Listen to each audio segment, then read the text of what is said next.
अब आपको कनकोट लिए चलेंगे जहां तहरीक इंसाफ के चेयरमैन इमरान खान जलसे से खिताब कर रहे हैं। उन्होंने कहा कि हमारे कानून इजाजत नहीं देते।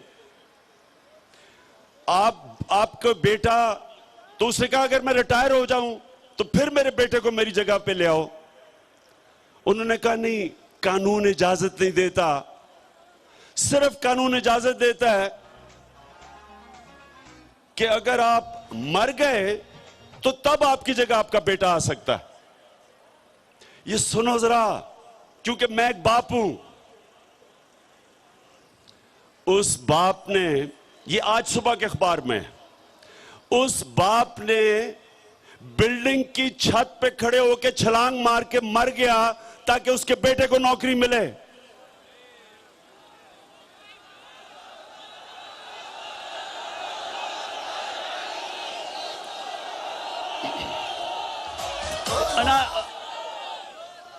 बेरोजगारी, अब सोचें कि इस मुल्क में 60% पाकिस्तानी 25 साल से कम है। इसका मतलब अक्सरियत नौजवानों की है। नौजवान इस वक्त बेरोजगार फिर रहे हैं, नौकरी मिल नहीं रही। कई मियां वाली, जो मेरा हल्का है, कई नौजवान क्योंकि नौकरी नहीं मिलती, या वो जुर्म की तरफ जाते हैं और या वो मुंशियात की तरफ जाते हैं क्योंकि नौकरी नहीं मिलती। ये सारे पाकिस्तान में है, लेकिन आपके सिंध में ये उससे भी ज्यादा है। आपका जो मसला है, जो मैं देख रहा हूं, 21 साल से मैं सिंध में फिर रहा हूं। मैं यहां 20 साल पहले भी इधर से गुजरा था। गौर से सुने मेरी बात। मुझे, आपको मैं अल्लाह के सामने खड़ा होकर कहता हूं, मुझे यहां कोई किसी किस्म की बेहतरी नहीं नजर आई 20 सालों में। वहीं का वहीं खड़ा है। अब कनकोट के लोगों, सुनो मेरी बात। अब आप शऊर रखते हैं, मैं अब आपको समझाता हूं कि क्यों यहां बेरोजगारी है।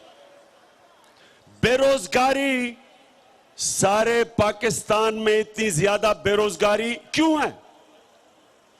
देखें, रोजगार कैसे मिलता है, क्यों यहां से लोग जाते हैं। कोई दुबई जाता है नौकरी ढूंढने के लिए, कोई आगे सऊदी अरेबिया जाता है, बर्तानिया जाते हैं, अमेरिका जाते हैं, यूरोप जाते हैं, मलेशिया जाते हैं। मलेशिया में नौकरियां ढूंढने जाते हैं, सिंगापुर जाते हैं। क्यों जाते हैं वहां? वहां क्यों नौकरियां हैं और पाकिस्तान में नौकरियां क्यों नहीं है? नौजवानों, यह जरूरी है आपसे समझना, क्योंकि कायदे आजम मोहम्मद अली जिन्ना ने 1946 में एक बात कही थी, 47 में जब नया पाकिस्तान बना था। उन्होंने कहा था कि हमें जो भी हमारी सालाना आमदनी है उसका 20% तालीम पे हमें खर्च करना चाहिए।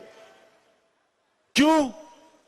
क्योंकि अगर हमने अपने लोगों को तालीम ना दी, हमारे लोग करप्शन को नहीं रोक सकेंगे, और अगर करप्शन को नहीं रोकेंगे पाकिस्तान तबाह हो जाएगा।